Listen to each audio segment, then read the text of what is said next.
कोई भी कार्य जो है एक कारण से नहीं होता है, बहुत सारे जो फैक्टर मिलते हैं तो उसका परिणाम देखने मिलता है।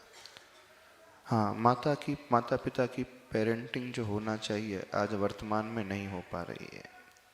वो बच्चों के लिए उतना समय परवरिश के लिए सही रूप से नहीं दे पाते हैं, एक ये भी बहुत बड़ा कारण है।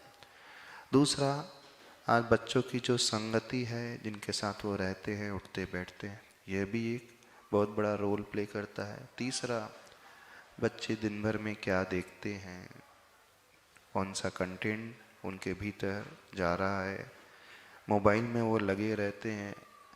आज बच्चों की रीच से कुछ भी बाहर नहीं है, जो पेरेंट्स नहीं जानते वो बच्चे मोबाइल में सर्च कर लेते हैं। अर्ली एज में ही सब कुछ समझ जाते हैं, सब कुछ देख लेते हैं, तो उसका प्रभाव उन पर पड़ता है। ऐसी मूवीज़, ऐसी वेब सीरीज़, ऐसे सीरियल्स, ऐसे वीडियो गेम्स, दिन भर में उनके भीतर जो फीडिंग होती है सिर्फ और सिर्फ नेगेटिव कंटेंट की ही फीडिंग होती है। आंखों से देखेंगे गलत देखेंगे, कानों से सुनेंगे गलत है। भोजन जो करते हैं वो भी प्रॉपर नहीं है, फास्ट फूड, जंक फूड करते हैं, वो भोजन में जाता है तो उसका भी इम्पैक्ट मन पर पड़ता है।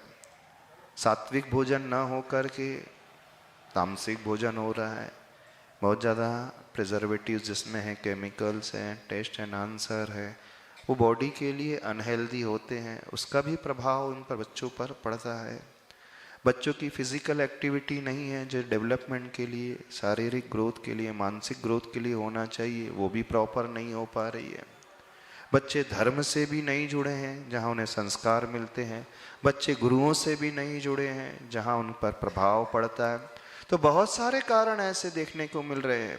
अब पेरेंट्स के पास स्वयं समय नहीं है, पेरेंट्स स्वयं मोबाइल में दिन भर लगे हैं, माँ दिन भर मोबाइल में लगी है, जॉब में बनी हुई है, अथवा वो अन्य कार्यों में व्यस्त है, तो वो स्वयं समय नहीं दे पाती है, तो इसका भी एक बहुत बड़ा प्रभाव है। अथवा कुछ पेरेंट्स से शिकायत करते कि हम उतने टैलेंटेड नहीं है, हमने अपने ज़माने में कुछ सीखा ही नहीं है, तो हम बच्चों को स्वयं क्या सिखाएं।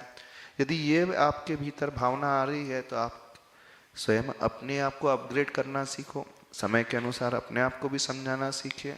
जो बच्चे प्रश्न करते हैं उनके भीतर जो क्यूरियोसिटी पैदा होती है, उन प्रश्नों के उत्तर दें, उनको शांत करें। तो सब तरीके का जब उपयोग करोगे तब कहीं जा कर के आप सही तरीके से बच्चों की पेरेंटिंग कर पाओगे, पालन पोषण कर पाओगे।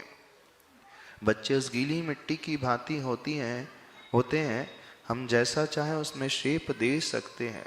उसमें दोष बच्चों का कम होता है, पेरेंट्स का अधिक होता है, उनकी संगति का अधिक होता है। बच्चे किन के साथ उठ रहे हैं, बैठ रहे हैं, खा रहे हैं, पी रहे हैं, घूम रहे हैं, ये पेरेंट्स को हमेशा देखते रहना चाहिए, उनकी संगति को चेक करते रहना चाहिए। तब कहीं जाकर के उन बच्चों को आप सही दिशा और सही दशा तक पहुंचा सकते हो।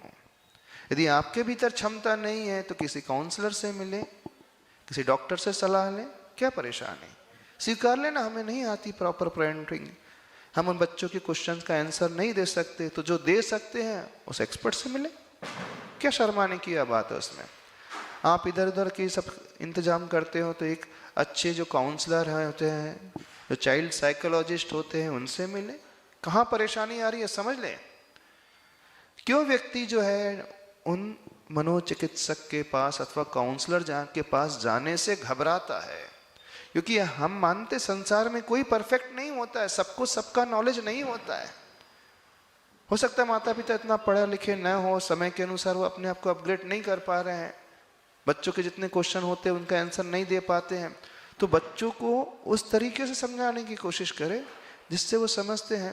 तो आजकल ऐसे सेमिनार्स भी होते हैं जहाँ पेरेंटिंग अच्छे से सिखाई जाती है, ऐसे साइकोलॉजिस्ट भी होते हैं जो पेरेंट्स के लिए हेल्पफुल होते हैं, तो उनसे मिलिए, गुरु के पास आकर के पूछिए और बच्चों की क्या इच्छा है उसे समझने की कोशिश कीजिए, उनमें क्या कमी है उसे समझने की कोशिश कीजिए, तब कहीं जाकर के यह सही समाधान निकल करके आएगा।